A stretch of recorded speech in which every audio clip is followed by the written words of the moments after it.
आज हम लोग इस छोटे से वीडियो लेक्चर में एनर्जी लेवल और एनर्जी बैंड को समझेंगे। एनर्जी लेवल क्या है, पहले हम एनर्जी लेवल को समझते हैं, बाद में एनर्जी बैंड को समझेंगे। एनर्जी लेवल को समझने के लिए अगर हम किसी एक सिंगल एटम्स को देखें, इंडिविजुअल किसी एक एटम्स को देखें, तो हम ये जानते हैं कि उस एटम्स के अंदर जो न्यूक्लियस है, न्यूक्लियस के अराउंड जो इलेक्ट्रॉन्स सर्कुलर ऑर्बिट में सर्कुलर मोशन कर रहे हैं, यूनिफॉर्म सर्कुलर मोशन कर रहे हैं, उन इलेक्ट्रॉन्स के पास एनर्जी का कुछ अमाउंट है, एनर्जी की कुछ वैल्यू है, क्योंकि वो इलेक्ट्रॉन्स उस ऑर्बिट में है और वहां पर कुछ एनर्जी है, एनर्जी का कुछ लेवल है, कुछ वैल्यू है, कुछ अमाउंट है, इसलिए उस ऑर्बिट को ही एनर्जी लेवल कहते हैं। और वहां पर एनर्जी की कुछ फिक्स वैल्यू होती है। अगर हम हाइड्रोजन एटम्स की बात करें तो हाइड्रोजन एटम्स में जो वैल्यू निकल कर आती है वो -13.6 divide by n square EV electron volts में इतनी कैलकुलेट अगर करें तो इतनी वैल्यू निकल कर आती है।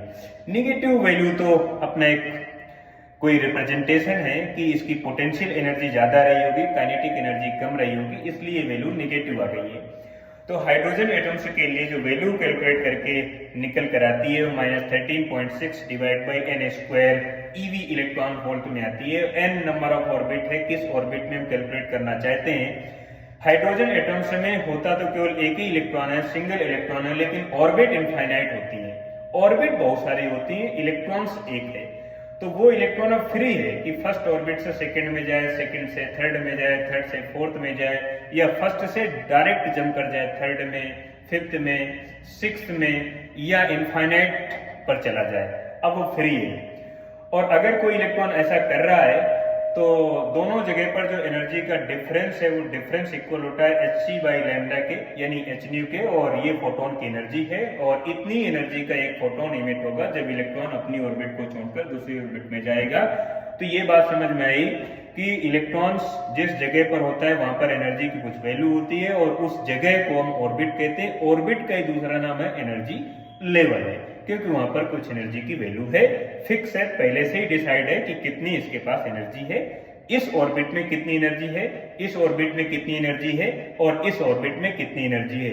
ये एटम्स हाइड्रोजन का है या हीलियम का है, लिथियम का है, बेरिलियम का है, बोरान का है, कौन सा एटम्स है, इस हिसाब से पहले ही डिसाइड है कि यहां पर एनर्जी की वैल्यू इतनी है, इतनी काइनेटिक एनर्जी है और इतनी पोटेंशियल एनर्जी है, तो इतनी नेट एनर्जी हो गई। जैसे अभी मैंने बताया हाइड्रोजन के लिए अगर हम कैलकुलेट करेंगे तो -13.6 divide by n square EV electron volt में कैलकुलेट होकर आती है। तो ये तो बात हो गई एनर्जी लेवल की। अब बातें करते हैं हम लोग एनर्जी बैंड की।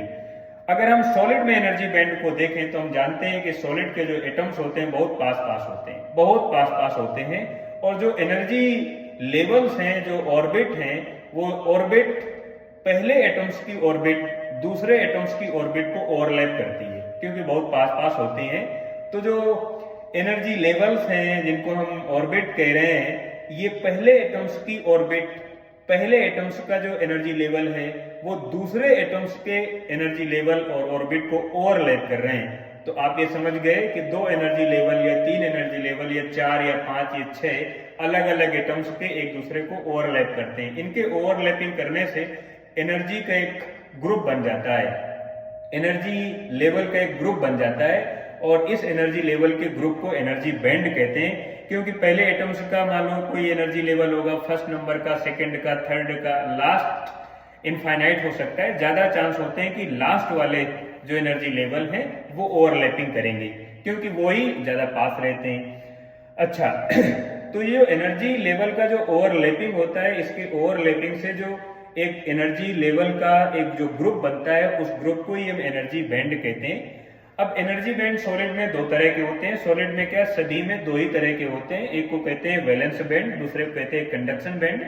वैलेंस बैंड थोड़ा नीचे होता है, कंडक्शन बैंड ऊपर होता है। और ये ध्यान रखना है कि वैलेंस बैंड कंप्लीटली फुल हो सकता है, फिलअप हो सकता है, या हाफ हो सकता है, हाफ फिलअप हो सकता है। कंडक्शन बैंड के ज्यादा चांस है कि वो कंप्लीटली एम्प्टी हो, खाली हो। और ये थोड़ा सा एक कंसेप्ट है वैलेंस बैंड और कंडक्शन बैंड में।